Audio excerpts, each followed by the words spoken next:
வணக்கம் ஃப்ரெண்ட்ஸ், நம்ம சேனலில் டெய்லரிங் சம்மந்தமான நிறைய வீடியோஸ் அப்லோட் பண்ணுறேன். உங்களுக்கு ப்ளவுஸ் கட்டிங், சுடிதார் கட்டிங் அதில் ஏதாவது டவுட் இருந்தால் மறக்காமல் கமெண்ட் பண்ணுங்கள். நான் உங்களுக்கான வீடியோவை தொடர்ந்து போடுறேன். ப்ளீஸ் நம்ம சேனலை மறக்காமல் சப்ஸ்கிரைப் பண்ணிடுங்க. ஹாய் ஃப்ரெண்ட்ஸ், இன்றைக்கி நம்ம இந்த ஜவுளி கடையிலெல்லாம் நம்ம சாரீ ப்ளவுஸ் பிட்டு அதெல்லாம் வாங்கும்போது ஒரு பை கொடுப்பாங்க. அந்த பையும் இது போல் அந்த சாரீ இருக்கிற பிளாஸ்டிக் கவரையும் வச்சு சூப்பராக ஒரு லோ காஸ்ட், அதாவது காசே இல்லாமல் ஈஸியான மெத்தடில் நம்ம ஒரு ஆர்கனைசர் ரெடி பண்ணிக்கலாங்க. இது டெய்லரிங்க்கு ரொம்ப யூஸ்ஃபுல்லாக இருக்கும். ஸோ மறக்காமல் ஸ்கிப் பண்ணாமல் பாருங்கள். இப்போ பார்த்தீங்க அப்படின்னா நான் அந்த கிளாத்தை உள் பக்கமாக திருப்பி போட்டுட்டு நல்லா சுருக்கம் இல்லாமல் நீவி விட்டுக்கோங்க. இப்போது நம்ம இந்த பிளாஸ்டிக் கவர் நமக்கு சாரீ கவர் அப்படிங்கிறதுனால உள்ளுக்குள்ளே சாரீ வைக்கிற மாதிரி ஃபோல்ட் ஆகி 2 கவராக தான் இருக்கும். நான் அந்த 2 கவரையும் அப்படியே எடுத்துக்கிறேன். 4 இன்ச்சு ஹைட் வர மாதிரி கட் பண்ணி எடுத்துக்கோங்க. எனக்கு 4 இன்ச்சு ஹைட்டில் நான் கட் பண்ணும்போது எனக்கு இது ஒரு 4 பீஸ் கிடச்சிதுங்க. உங்களுக்கு எவ்வளோ கிடைக்குதோ அதை அத்தனையும் எடுத்துக்கோங்க. ரெண்டாவது நம்ம வச்சுருக்க அந்த கிளாத் பேக் இருக்கு இல்லையா, துணிப்பை, அதோட ஹைட்டை பொறுத்தும் நீங்கள் இந்த பேப்பர்ஸை உங்களுக்கு எவ்வளோ தேவையோ அதுக்கேற்ற மாதிரி எடுத்துக்கலாம். எனக்கு 4 பேப்பர் கிடச்சிருக்கு. 4 இன்ச்சு அல்லது 3.5 இன்ச்சில் வச்சிங்கன்னா தான் கரெக்டாக இருக்கும். நம்ம storage thread, bobbin, cutter, lace கூட நம்ம இதில் வச்சு யூஸ் பண்ணிக்கலாம். இப்போ நான் அதே மெத்தடில் நான் கட் பண்ணி எடுத்துக்கிறேன். கட் பண்ணதுக்கப்புறம் நான் அதில் ஒரு கிளாத் வச்சு அதை அப்படியே மடித்து பைப்பிங் திருப்புவோம்ல, அது போல் மடித்து உள் பக்கமாக பிசுறு போகிற மாதிரி அடிச்சுக்க போகிறேன். இதே மெத்தடில் தான் நம்ம 4 கிளாத்தை வச்சு 4 கவரையுமே கிளாத் வச்சு மடித்து திருப்பிக்கலாங்க. அப்போ அந்த விளிம்பு பகுதி நமக்கு நீட்டாக இருக்கும். அதுக்காக தான் நம்ம இதை இந்த மெத்தடில் மடித்து தைச்சிக்கிறோம். ஃப்ரெண்ட்ஸ், இது பிகினர்ஸ்க்கு ஸ்டார்டிங் நீங்கள் இப்போ தான் தைச்சி பழகுறீங்கன்னா பாக்ஸ், அந்த பாக்ஸ், இந்த பாக்ஸ்ன்னு வாங்கி செலவு பண்ணாமல் இந்த மெத்தடில் நீங்கள் தைச்சி யூஸ் பண்ணுங்கள். உங்களுக்கு நம்மளே செஞ்சோம் அப்படிங்கிற ஒரு திருப்தியும் இருக்கும். ரெண்டாவது நம்ம காசு செலவு பண்ணாமல் ஈஸியான மெத்தடில் செஞ்சுருக்கோம் அப்படிங்கிற ஒரு சந்தோஷமும் இருக்கும். ஸோ நான் இப்போ இதே போல் அந்த 4 கவரையும் ஃபஸ்ட்டு மேலே வச்சு அப்படியே அடித்து திருப்பினேன். இப்போ கீழ்ப்பக்கமாக கிளாத்தை வச்சு கவரை மேலே வச்சுக்கிட்டு அந்த பிசுறு பகுதியை அப்படியே உள்பக்கமாக மடக்கி மேல் பக்கம் கிளாத்தை அடிச்சுக்கிறேன். இது ஏன் சொல்கிறேன் அப்படின்னா, உங்களுக்கு இந்த 2 மெத்தடில் எது ஈஸியாக இருக்கோ அதை நீங்கள் பண்ணிக்கலாம். வேஸ்ட்டு கிளாத் மட்டும் எடுத்து வச்சுருந்தீங்கன்னா போதும். அடியில் கிளாத்தை வச்சு மேல் பக்கமாக உருட்டி அடிச்சிங்கனாலும் சரி, இல்லை மேல் பக்கம் கிளாத்தை வச்சு அடிப்பக்கமாக நீங்கள் உருட்டி அடிச்சிட்டிங்கனாலும் சரி. அந்த கிளாத் ஒரு 1.5 இன்ச் அளவு இருந்தால் போதும். ஸ்ட்ரைட்டாகவே போட்டுக்கோங்க. நம்ம சும்மா மடித்து தான் உள் பக்கமாக அடிக்க போகிறோம்.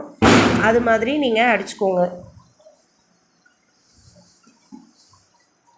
ஃப்ரெண்ட்ஸ், நம்ம சேனலில் 28 சைஸ்லேருந்து 46 சைஸ் வரைக்கும் ஒவ்வொரு ப்ளவுஸுக்கும் முழு அளவுகளையும் தனித்தனியாக வீடியோவாக போட்டிருக்கேன். மறக்காமல் பாருங்கள்.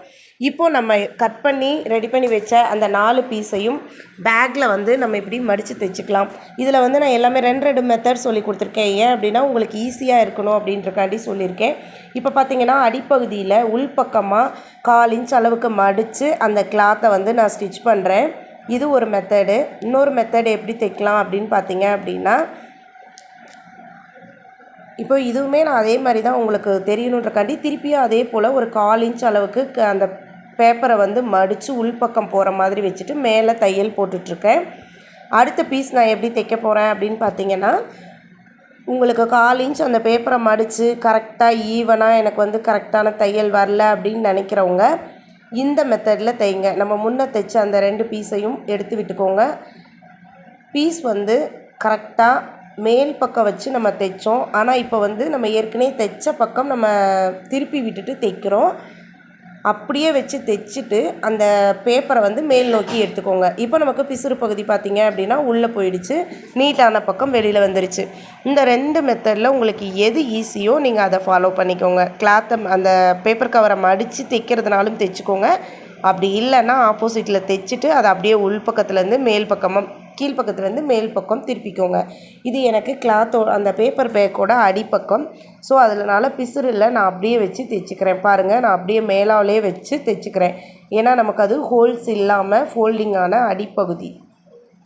இப்போது 4ஐயும் நம்ம தைச்சிட்டோம். தைச்சது எல்லாமே ஓப்பனாக இருக்குது. அடிப்பக்கம் மட்டும்தான் நமக்கு க்ளோஸாக இருக்குது.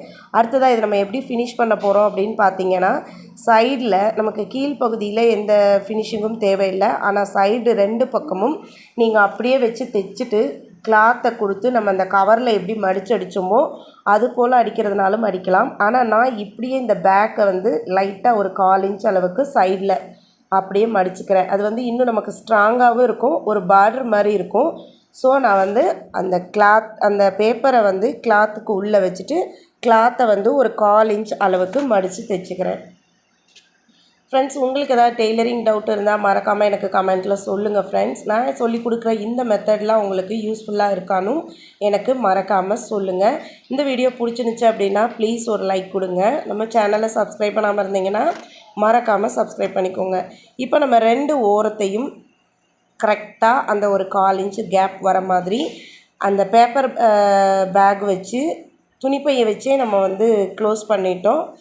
இப்போ நமக்கு வந்து இது நல்ல ஒரு ஆர்கனைசர் ஆகிடுச்சு. ஸோ நம்ம இதை வந்து அப்படியே யூஸ் பண்ணுறதுனாலும் யூஸ் பண்ணிக்கலாம்.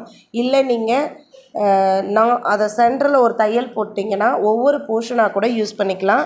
அடுத்ததாக பார்த்தீங்க அப்படின்னா இது வந்து துணிப்பை வந்து ஸ்ட்ராங்காக இல்லை அதோட ஹேண்டில்.